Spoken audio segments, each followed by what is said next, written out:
On a hot summer night in 1988, Jane Borowski was stabbed 27 times by an unknown man. She was 7 months pregnant.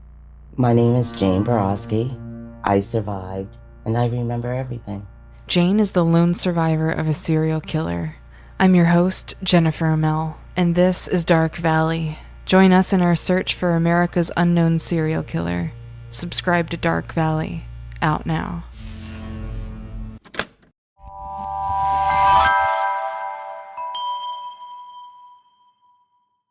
Slow Burn Media, an evergreen podcast, presents Who Killed, a podcast that provides a voice for the voiceless. Holly Piiranian was abducted during a family vacation in Sturbridge on August 5, 1993. Her body was found a few months later in Brimfield. Answers on who did it are still unknown. What started as a 10-year-old walking to her grandparents' neighbor's house to see puppies with her younger brother led to her never coming back. This past February, the Hamden District Attorney's Office released new evidence to the public. A tank top found at the crime scene with the hopes of sparking new leads. Kaylee, Holly was just 10 years old when she disappeared after going on a walk on August 5th of 1993. She was vacationing with her father and other family members at a cottage in Sturbridge. Her father last saw her going towards homes in Allen and South Shore Roads area to play with puppies. And when she didn't come home, her father began searching and reported her missing. While searching, he found her sneaker on South Shore Road, and her body was found by hunters in a wooded area of 5 Bridge Road in Brimfield on October 23rd of 1993. The Hampden County District Attorney says they will continue to investigate and get answer for Holly's family. We are seeking the public's assistance for any information about this shirt.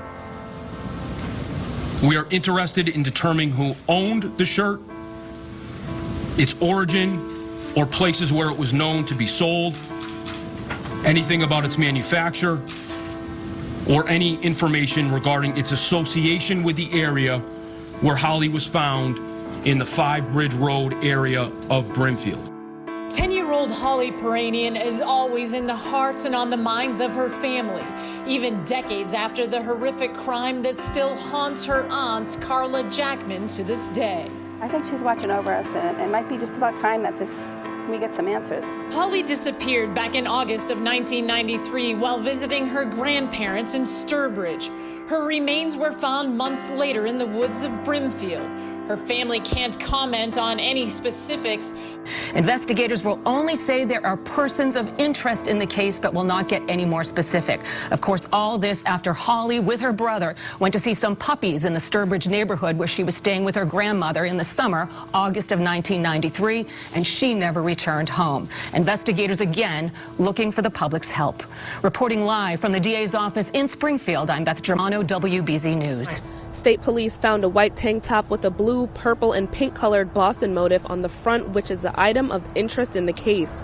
The shirt has no tags or size information on it. Some of the items found in the area were seized as evidence by state police, and further forensic testing will be done.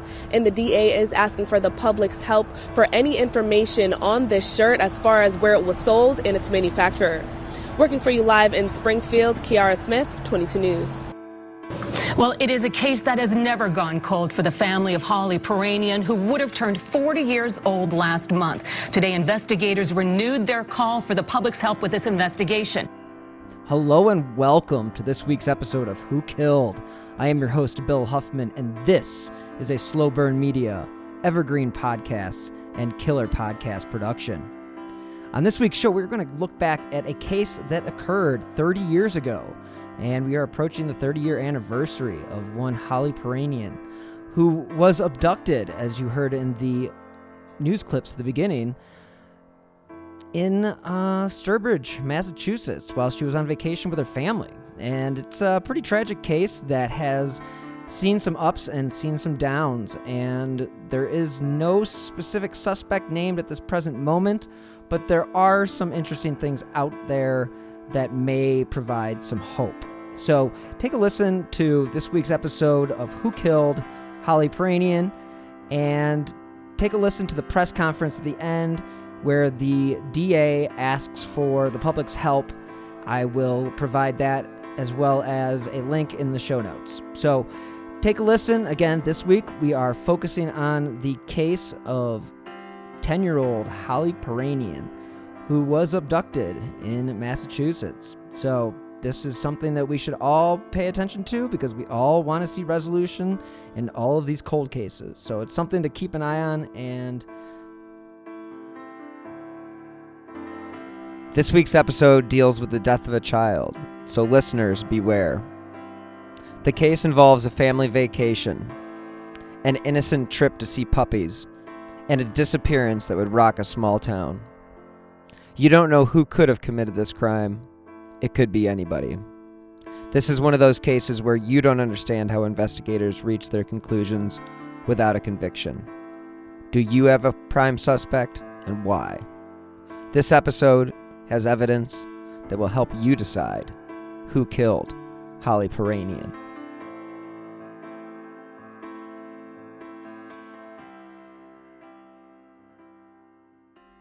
Welcome to episode 26 of Who Killed Amy Mihalovic.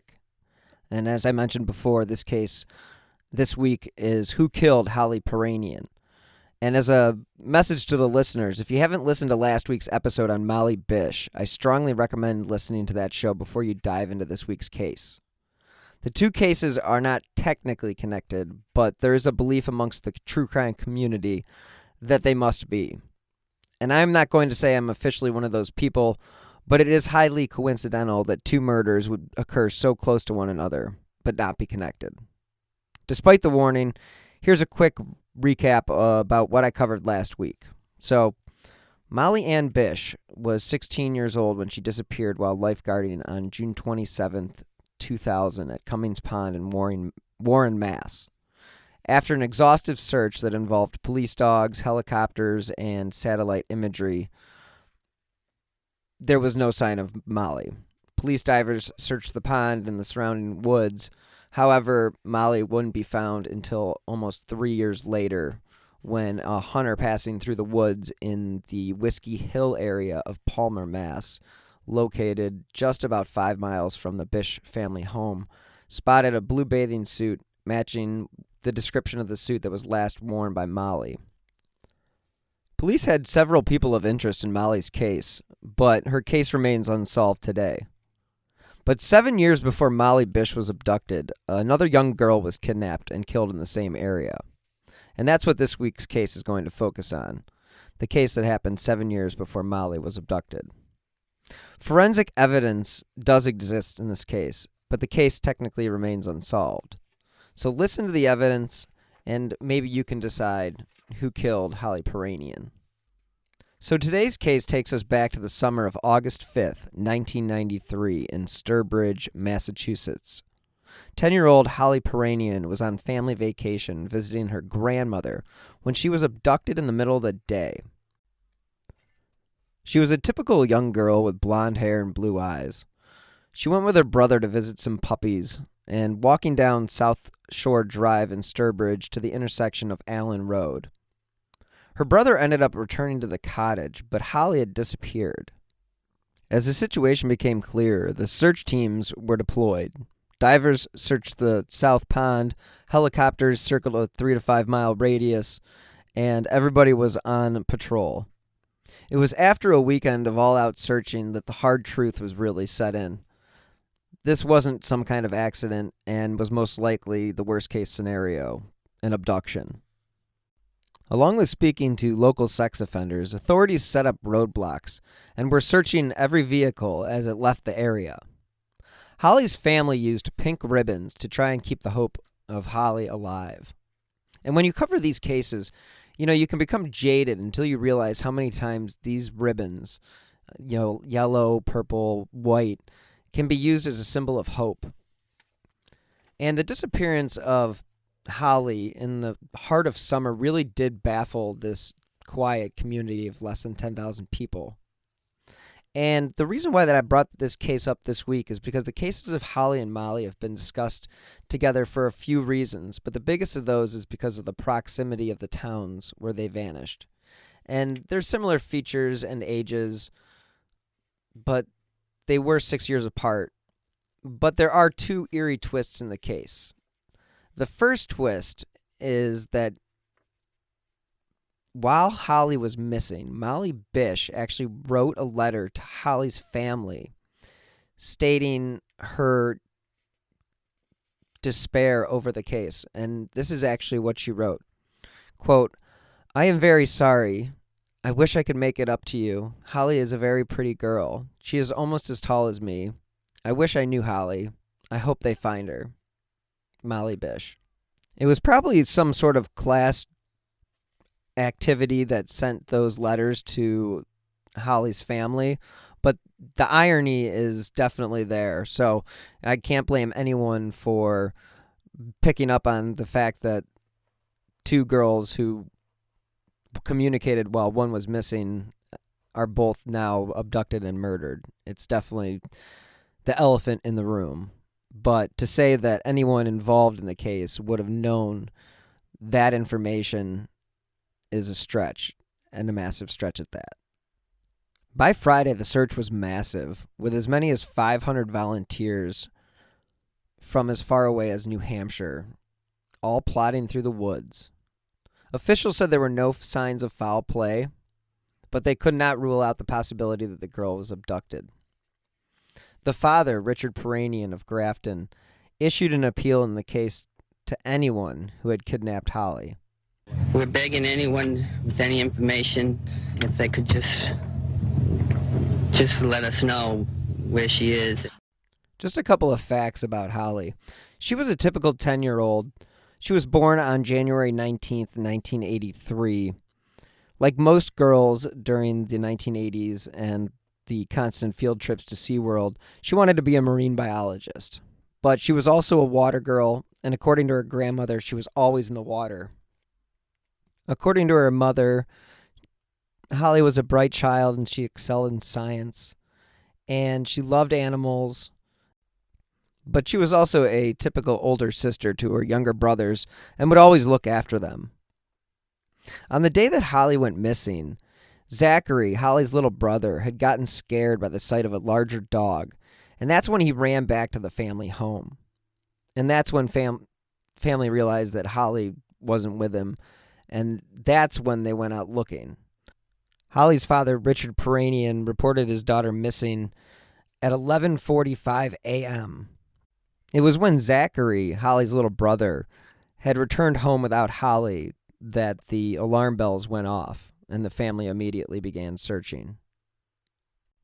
Holly was just a happy girl, and she had recently celebrated her 10th birthday, and in the fall of that year, she would have entered the 5th grade. She lived in Grafton, Massachusetts, and had two brothers, Andrew and Zachary.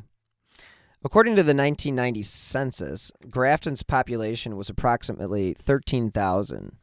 Sturbridge, Mass., on the town from where Holly was disappeared, is a rural town on the border of Connecticut. In 1990, the population there was just under 8,000. Sturbridge is most known for Old Sturbridge Village, a living museum that recreates life in rural New England in the early 19th century. It was, by all accounts, a safe and very quiet place to raise a child. As I mentioned before, police began questioning sex offenders about Holly's disappearance within the first few hours. Police interviewed known sex offenders and residents in the area where Holly had vanished during the walk down a country road. Authorities said a thorough ground search of the area where Holly's family was vacationing was extensive. Police on horseback and motorcycles had widened the area, but they still were able to turn up nothing other than a red shoe.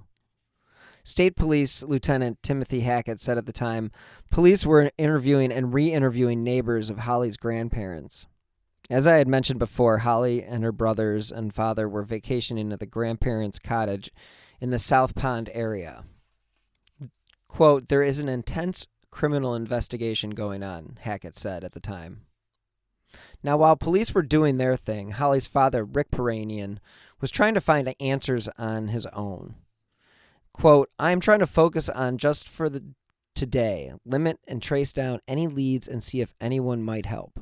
It's very common in these cases where you see family members take things upon themselves to start making posters and getting the word out. So I applaud any family member that is willing to put themselves out there right away, even if investigators are hesitant to think that something horrible has happened. But definitely give good props to Richard Piiranian for keeping the word out and never hesitating on the fact that this was an abduction.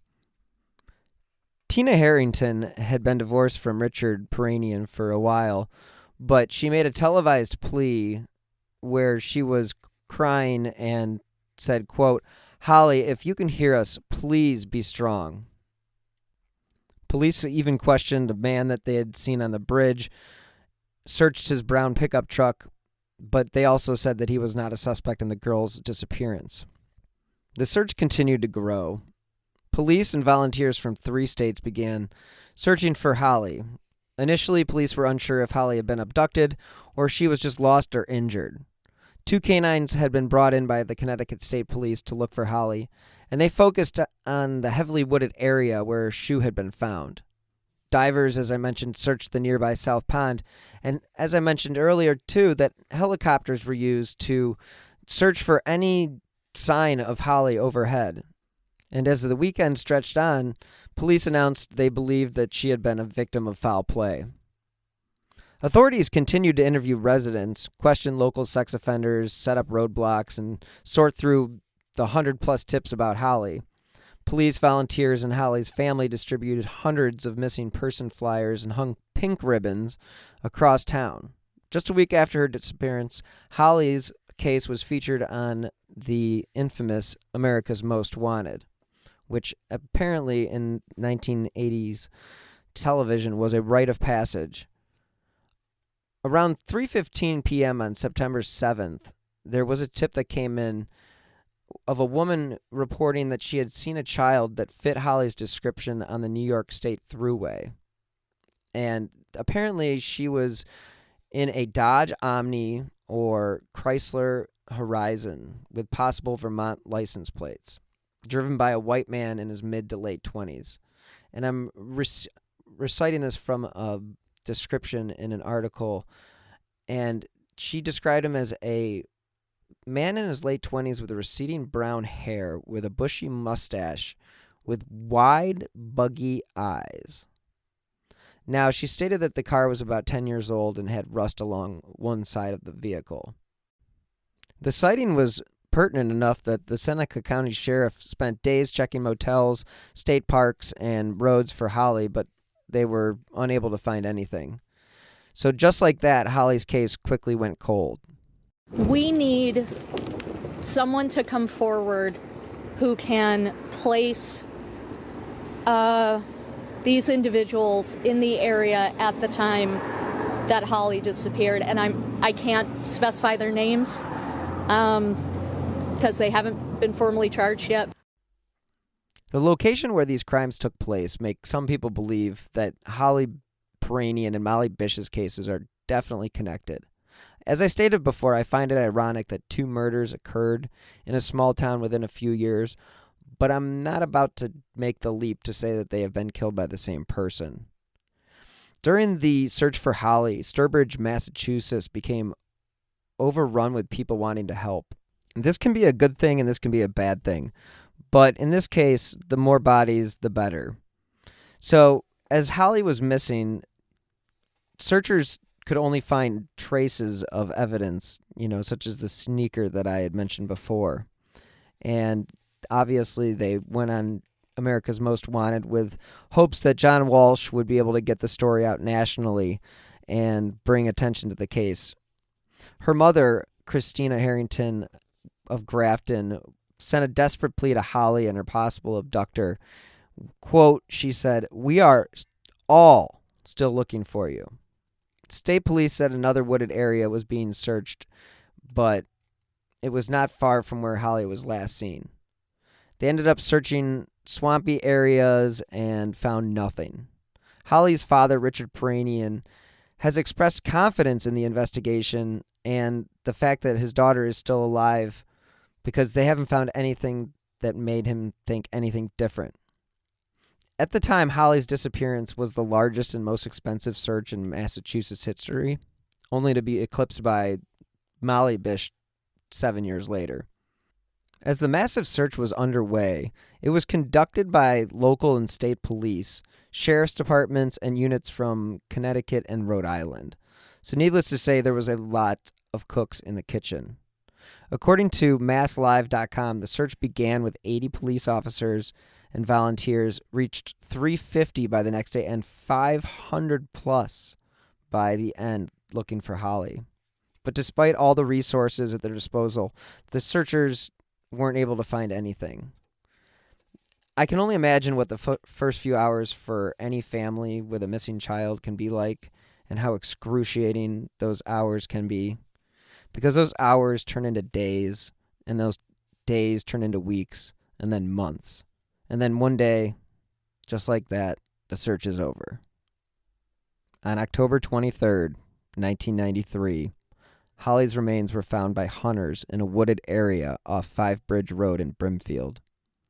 State Police Colonel Charles F. Henderson said the badly decomposed body was discovered about 8:45 a.m. by hunters in a secluded but heavily wooded area. The area neighbors Sturbridge and is just a few miles from where Holly was last seen. Investigators found an abundance of evidence near Holly's remains at the wooded site where her body was dumped, although at the time they did not specify what those items were. It didn't take long for authorities to say an autopsy had confirmed that the remains of the young child found in the wooded area were that of 10-year-old Holly Piiranian. The Hampton County District Attorney's Office in Springfield released a brief 3-paragraph announcement confirming the skeletal remains belonged to Holly Piiranian of Grafton. Authorities did not list a cause of death, nor did they say if the girl had been sexually molested. So far, police have not said if there are suspects in the case, although that changed pretty quickly.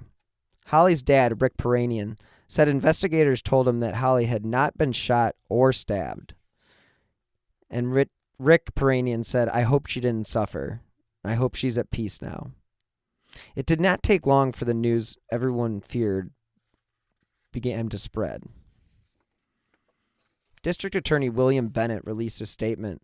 All examinations of the remains necessary to determine identity are now complete and confirm that the body is that of Holly Piiranian. On November 13th, 1993, Holly Piiranian's funeral was held at St. Philip's Church with more than 500 grieving friends and relatives in attendance.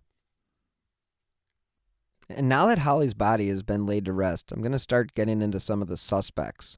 Because as I mentioned before, there weren't many to go by at the time, but through the years, suspects have come out of the woodwork. So after the funeral, the first suspect to come onto the radar was one Gerald Battistoni. The Telegram reported, and I'm reading the opening of the article, quote, "In 2011, a private investigator named Daniel Malley, a former Vermont state trooper who operates Allegiant Investigations in Worcester, alerted investigators after learning Mr. Battistoni had raped the daughter of a woman Mr. Battistoni was dating in the early 1990s. The teen told investigators she was raped as many as 100 times. Mr. Battistoni was convicted of 4 counts of rape and abuse of a child in Hampton Superior Court in Springfield in 2011. While investigating that case, Mr. Malley learned that Mr. Battistoni could be linked to the area in Sturbridge where Holly Piiranian was last seen before her 1993 disappearance. Her remains were found off Five Bridge Road in Brimfield, not far from another area where Mr. Malley said Mr. Battistoni had been. The victim in the rape case had also moved to Cummins Pond in Warren and was living in the area about the time Molly Ann Bish was abducted from her lifeguard post and murdered. Mr. Battistoni was also familiar with Whiskey Hill, using the road to travel back and forth to Warren from War, his former wife had said in a 2011 interview. The Telegram and Gazette reported that Gerald Battistoni, quote, "a convicted child rapist and who may be a person of interest in the disappearance and murders of Molly Ann Bish and Holly Kristen Piiranian, attempted suicide while in prison. Battistoni had cut his throat, Apparently, he had been upset about reports that the private investigator I was talking about earlier had been working to link him to the deaths of Molly and Holly. Palmer police have said that Battistoni had worked as a confidential informant for a regional drug task force. And a retired police sergeant, Kevin Kopax, said he had twice responded to Mr. Battistoni's homes when he had attempted suicide, once by hanging and a second time by carbon monoxide poisoning. Mr. Malley learned that Battistoni had been familiar with Cummings Pond and Warren, where Molly had disappeared, and that he had a connection to the area where Holly was abducted. He also allegedly bought drugs from a man who lived at the foot of Whiskey Hill, just a mile or so where Molly's remains were found. Some of the women he's been with remember Mr. Battistoni acting out violent rape fantasies, handcuffing them, and asking one to say the name of his young rape victim and tell him she was only 10 years old. He was twice caught impersonating a police officer, carrying police-style equipment and intimidating people in bars. Worcester District Attorney Joseph D. Early Jr. said that Mr. Battistoni is one of the people on the radar of the state police detectives investigating the Bish case. Mr. Malley said, quote, "For him to take this action at this time only further raises questions." Mr. Malley said he also shared information about Mr. Battistoni with detectives in Hampton County, where the Piiranien case is being handled. The next suspect on the list is Louis Lent. He was a convicted serial killer who had, at the time, recently admitted to killing a 16-year-old girl named Jamie Lusher of Westfield in 1992. Lent is serving a life sentence for killing a 12-year-old boy in 1990. He has also confessed to killing Sarah Wood of New York in 1993 and kidnapping a Pittsfield girl in 1994. Lent was questioned in Holly's disappearance, but again, no charges were ever brought. State police did try to gather enough evidence to connect him during Holly's disappearance, but they were unable to do so. A 43-year-old man arrested.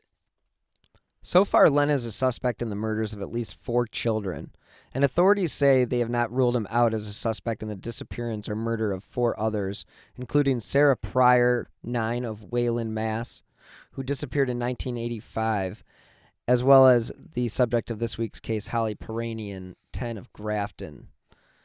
In Florida, the family of 12-year-old Angela Ramsey, who disappeared in DeLand in 1977, was notified about the possible break in her case.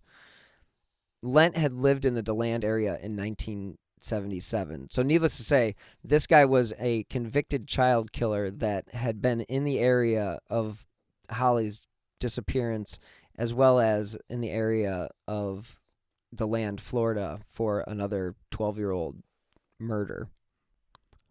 The next person on the list is Robert Arms, a former Brookfield resident who a former local police officer claimed on a 2003 episode of the CBS TV show 48 Hours was responsible for the deaths of Holly and Molly.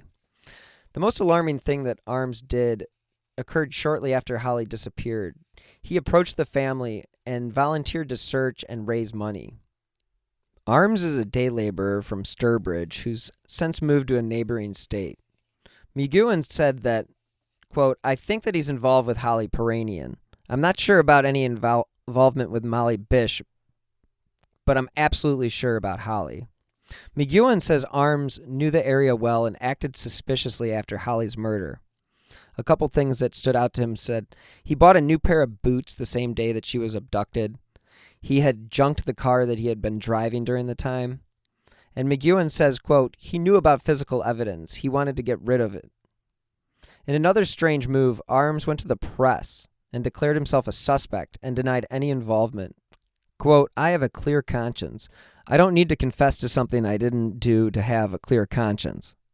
Police have never been able to determine Arms's whereabouts when the abduction took place, but they claim that he failed a lie detector test. McGowan has said that he has taken statements from various people who knew Arms and claims that they have overheard him talk about his involvement and implicates himself in the Piiranian murder. State Police Lieutenant Peter Higgins says he's grateful for McGowan's leads. Quote, "He has provided us information in the past. We've looked at it, we've worked on it, and it's proved helpful." Despite not having a bunch of suspects at the time of her abduction and murder, there have been a number of suspects named in the media since, some that may even be connected to both Holly and Molly's murder. Another one of those people is Rodney Stanger, who used to live in the Sturbridge area, but there hasn't been any reports about DNA to connect him to Holly's death. Some people think he could have been a suspect in the murder of Molly Bish in June 2000. Stanger is serving 25 years for killing his girlfriend in Summerfield, Florida.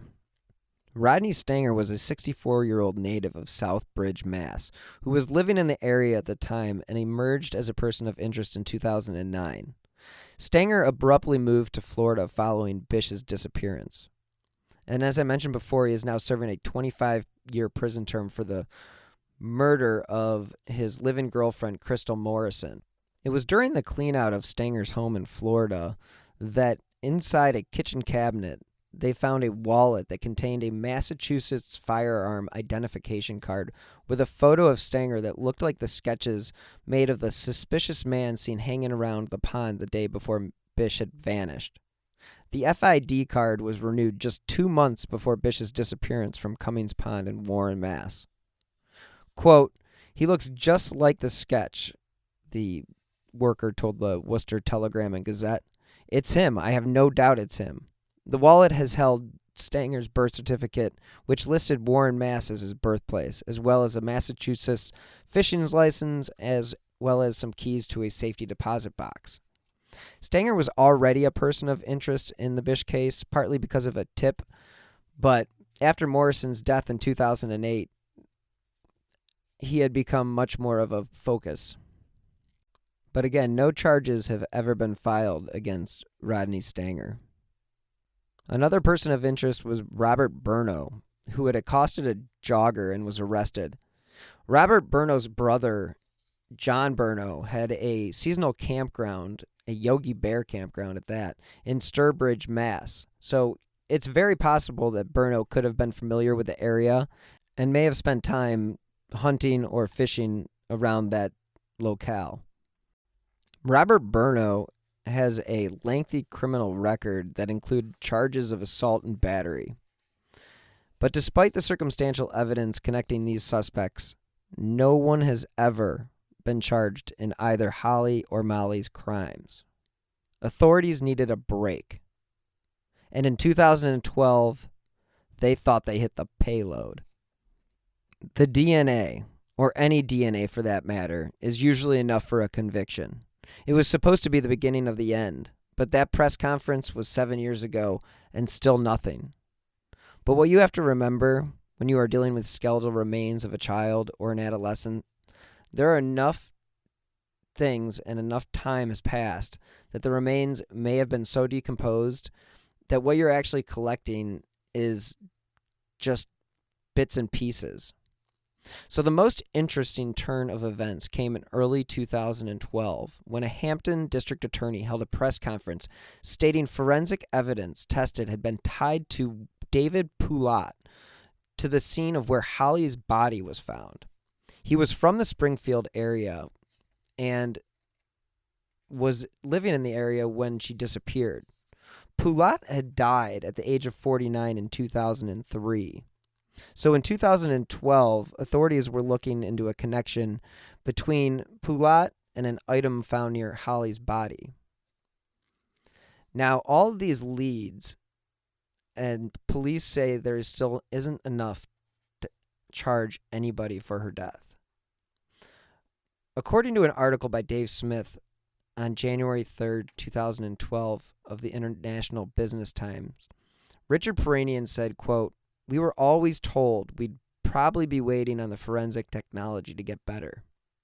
So the strangest twist of the whole case comes now, during the press conference detailing the new evidence. The person identified, we can establish, had a familiarity and in fact a connection to that very area where Holly disappeared and where her remains were found. And I repeat, Mr. Poulat at this time is not being named a suspect. However, I can tell you that evaluation of the nature and the character of the piece of evidence that was tested as well as the specific location it was found and the condition in which it was found, we consider to be very relevant in this investigation. Hampton District Attorney Mark G. Mastrioni said in January 2012, quote, "The nature of the item suggests either Mr. Poulat or people associated with him were in the area at a time relevant to the disappearance of Holly and the discovery of her remains." The DA added, quote, "He is clearly someone it's appropriate to say we need to know more about. The person identified we can establish had a familiarity and in fact a connection to that very area where Holly disappeared and where her remains were found. But again, no one has been charged with her murder." A spokesman for the Massachusetts State Police told the Boston Globe in 2012, quote, "We hope the new evidence may spark someone's memory or someone's conscience." The bottom line of the press conference was investigators still want to speak to anyone who had any interaction with Poulat from 1993 to 2003. The district attorney's office said he remains part of the investigation. And according to a story by ABC News Go, while Poulat was not linked to the murder, he was now linked to the scene. So he's definitely associated with the investigation. Now, Poulat had apparently frequented Brimfield, the same area where Holly's body was found, to go hunting and fishing. "We linked him forensically to the scene," unquote, but he is not a suspect. Investigators again named David Poulat, but again, this is a big but. They stopped short of naming him as a suspect. Despite investigators saying they have evidence near Holly's remains that indisputably put Poulat at the wooded area site where her body was dumped, they still have no direct link to the Piiranian case and the killing of 16-year-old Molly Bish. Now that is very frustrating because DNA, as we have always been told, is supposed to be the silver bullet or the stake in the heart of any case because DNA is indisputable. So what was this guy's DNA doing near a body that had just been discovered or DNA that had been there when the body was placed there? Big questions left to be answered. Holly's father, Rick Piiranian, seemed to be more optimistic at the time and had said to the Boston Globe, quote, "This is the lead that we've been waiting for. Quote, we feel it's the beginning of the end of this case." Unfortunately, 6 years have gone by and nothing. Poulat had died in 2003, as I mentioned, at the age of 49 in his mother's home in Springfield. His obituary says that he was a Vietnam War veteran and a member of the U.S. Coast Guard and had worked for the Massachusetts Department of Youth Services at the Juvenile Detention Center in Westfield at the time of his death. Authorities did say that he frequently hunted and fished in the area where Holly was found. He did have a criminal record, but none of the arrests, they say, suggested that he might be capable of killing a little girl. Now, the presser was the first break in the case in 10 years, but it was stressed several times during the conference that Poulat was not a suspect and was just merely a person of interest. So I'm not sure if they were just doing a dog and pony show to pull out all the stops to try to get somebody to confess, or if they actually knew that he may be connected to another crime or another person. District Attorney Anthony Guglini said the police detectives who were originally assigned to Holly's case have never stopped pursuing leads and looking for her killer. And in fact, they have named several suspects, but none have ever panned out. Investigators have probed but found no links between Holly's killing and the still unsolved death of Molly Bish. Now, Molly's remains were found 3 years later in the area of Palmer. Palmer and Warren are in the same region of the state as Sturbridge and Brimfield.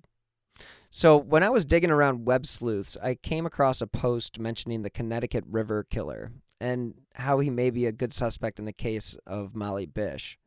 I was actually unfamiliar with this case, so I'm not sure how much weight to give to it, but there weren't any reported murders after the last in 1989. But I'm not so sure that he stopped killing in the 1980s and believe he may have also targeted children at the time. So, I don't know. I'm kind of open on that one. I think anybody who's looking for answers to an unsolved case will always look to a serial killer or a potential boogeyman as the unknown offender.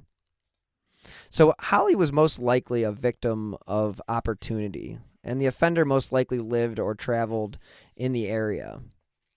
And the fact that she was abducted when she was probably just the fact that she was by herself. And unfortunately, in crimes like this, that's generally a sexually related crime. In what has become a macabre routine around the anniversary of Holly's disappearance, the media comes out and they hold their little anniversary stories. But the family, they take it a step further and they hold a thing called Hope for Holly. And it's a campaign that helps generate tips. Now, the campaign is actually hosted by cold case consultant Sarah Stein. You've heard her quoted earlier. She was the one speaking at the press conference. And it's just amazing that she is able to, host this type of event and keep the attention on a case that is going on 30 years. And having covered the Amy Mihaljevic case, which it will be 30 years in October, it is nice to see that there are people out there that are continuing to investigate and put pressure on the authorities to get these cases solved. Both families have gone through more than any family should have to endure. But on the bright side, neither Holly nor Molly's families have ever given up hope. But now the families are left to imagine what life would have been like. What would Holly have become? She wanted to be a marine biologist, but I can imagine her wanting to clean up the oceans and make those animals or mammals the way that she remembered them. Her friends are now grown and some of them are married and have children of their own. Holly's family marked the 20th anniversary with a memorial mass at St. Philip Parish in Grafton, and that was where Holly was baptized and received her first communion. And it was the year that they also tried to get the story out to the media because it is still unsolved. State Police Sergeant Brendan O'Toole has worked on Holly's case since 2000, and his boss, Captain Peter Higgins, has also been on the case since day one. O'Toole said the State Police Detectives Unit attached to the Hampton District Attorney's Office is looking at leads both new and old, sending evidence out for testing, and meeting with the Piiranian family on the regular to keep them updated. He said the office receives an uptick in the number of calls about Holly's case because of the media coverage on each anniversary. While no one has been arrested for Holly's disappearance and death, several people have been possibly identified as being the killer. So again, the cases of Holly and Molly that have been discussed in tandem, mostly due to the proximity of the towns where they vanished and their similar features and ages, and the fact that Molly had written a letter of support to the Piiranian family shortly after Holly disappeared. All those things combined make these two cases feel like they will forever be connected. And I don't know if that's a good thing or a bad thing, or if the killer is the same person. And if it is, I'm happy to have him give the police a call because they are waiting for any information from anybody in regards to the death of either Holly or Molly. Holly's disappearance had opened the eyes of her family on just how many disgusting people had lived in the Sturbridge area. So they had urged parents and local residents to be aware of who is living in their neighborhood and to be alert. And I'm not saying that this is just a Sturbridge problem. This is a problem that exists across the country. And that could be something that you can either look at because of the sex offender list or the offenders themselves. That's a political thing. I'm not going there. Anyway, she said that basically the family was very pleased with the current case of the investigation, even though it still remains unsolved. The family does hope that with today's technology and with new things being developed every day, that they will actually be able to get an arrest and a conviction. In 2016, a spokesperson for the district attorney's office said Poulat remains a part of the investigation, but still remains not a suspect. Holly was the daughter of Christina Harrington and Richard Piiranian and the sister of Zachary and Andrew. And now she has been laid to rest, and it's up to you to decide on whether or not you think it was David Poulat or one of these other suspects that has been mentioned in this episode. Because without any charges being brought against any of these individuals, the case technically remains unsolved. So if you are one of those people that has information, please don't hesitate to give the proper authorities a call. You may be the difference.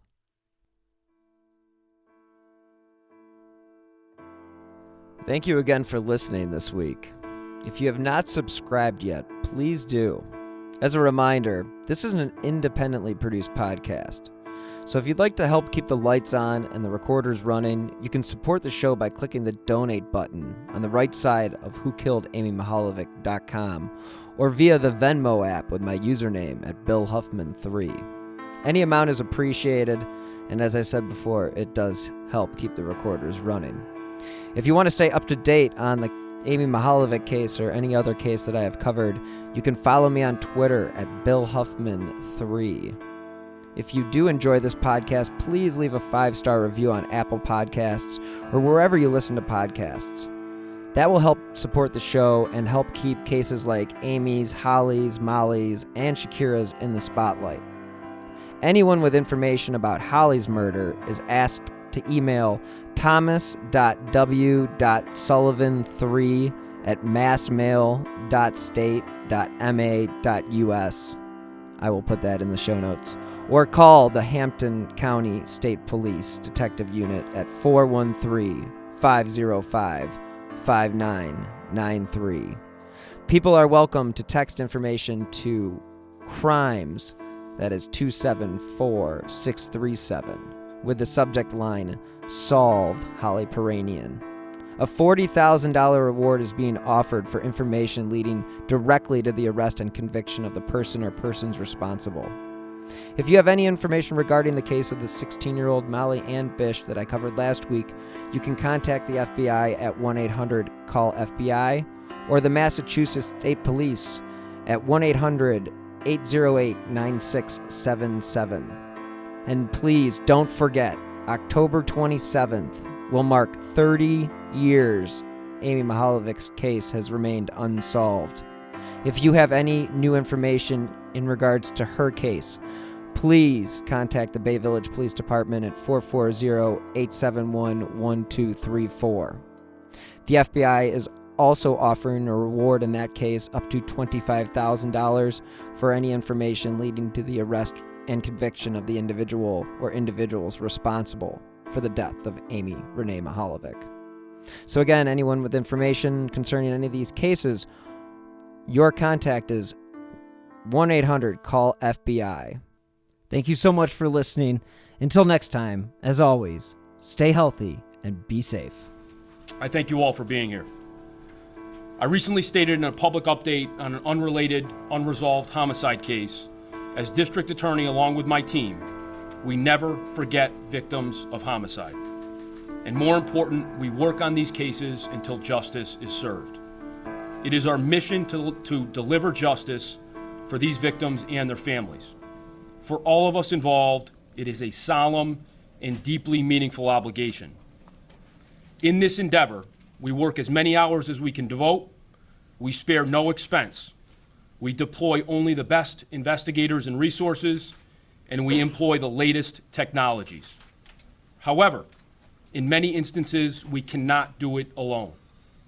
We need the public's assistance. We need someone who knows something to stand up with us and do what is right. Accordingly, we are here this morning to ask members of the media and the public at large for assistance in the homicide investigation of Holly Piiranian. Holly was 10 years old at the time of her abduction and murder. On August 5th, 1993, Holly had been vacationing with her family, with her father, and other family members at a cottage in Sturbridge. She was last seen by her father at about 11:45 a.m., heading toward a residence around Allen and South Shore Roads in Sturbridge to play with puppies she knew were at a home. About 1 hour later, Holly was reported missing by her father after she did not return. Her father immediately began searching for her, finding only her sneaker on South Shore Road. Police were notified and a massive search began by local and state police, sheriff's departments, and law enforcement contingents from the states of Connecticut and Rhode Island. The search stretched on for days and weeks, continuing with no results. Sadly, on October 23rd, 1993, Holly's remains were found by hunters in a wooded area off Five Bridge Road in the town of Brimfield. The crime scene was photographed and processed by personnel from the Massachusetts State Police, including its Crime Scene Services Section and Crime Laboratory, and the Office of the Chief Medical Examiner. Items discovered at or near the location of Holly's remains were documented, seized, and have been maintained by the Massachusetts State Police ever since. Throughout the subsequent investigation into Holly's disappearance and death, evidence has been reviewed, identified for forensic analysis, and subjected to various testing procedures. As a part of my office's ongoing efforts to solve outstanding homicide cases, Holly's case has remained in focus and has been continually reviewed to determine if the application of further forensic and scientific examination would be beneficial. Case items documented in 1993 were identified within the past 6 months for further forensic testing, expanding on previous testing. Regarding one item, a white tank top, the assistance of the public is now being sought. As you can see, this is a white tank top style shirt with a blue, purple, and pink colored Boston motif on the exterior front. The shirt has no tags or size information. We are seeking the public's assistance for any information about this shirt. We are interested in determining who owned the shirt, its origin, or places where it was known to be sold, anything about its manufacture, or any information regarding its association with the area where Holly was found in the Five Bridge Road area of Brimfield. We also recently included Holly's case in a deck of playing cards that was distributed in Massachusetts jails and prisons in partnership with the Massachusetts State Police, which aims to encourage tips and information from inmates who may be in the know about what happened to Holly. As we continue this search for answers, we are here today to issue a clarion call to the public and together as a community, to finally bring justice for Holly and her family. Anyone with information that is specifically related to the Boston tank top or any information at all that is related to Holly's murder, we ask that you contact Holly's tip line, 413-426-3507.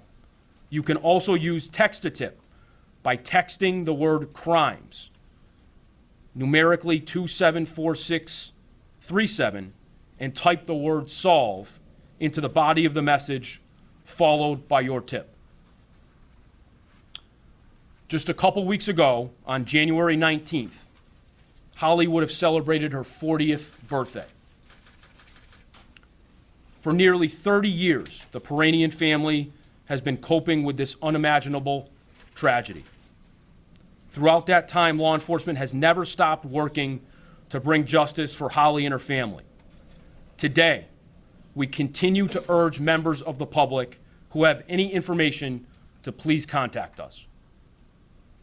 To Holly's family here with us today and watching at home, we stand with you in your grief, we share in your loss, and we are relentless in bringing those responsible to justice. Again, if you have any information on the abduction and murder of Holly Piiranian or about the tank top shirt shown, please call the Hamden District Attorney's tip line at 413-426-3507. I thank you. 3 a.m., the comedy horror podcast that holds weekly gatherings around the campfire. Let me tell you what you're going to get.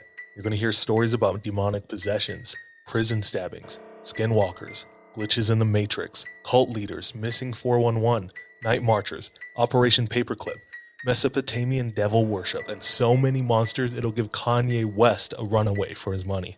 Pop and meme culture also aren't off topic. A camp where laughs and scares are constantly competing for first place. We're just a group of friends, trying to bust each other's balls, find the best stories, and expand the circle in the process. 3 a.m., the comedy horror podcast not for the faint or fragile of heart. Let's go.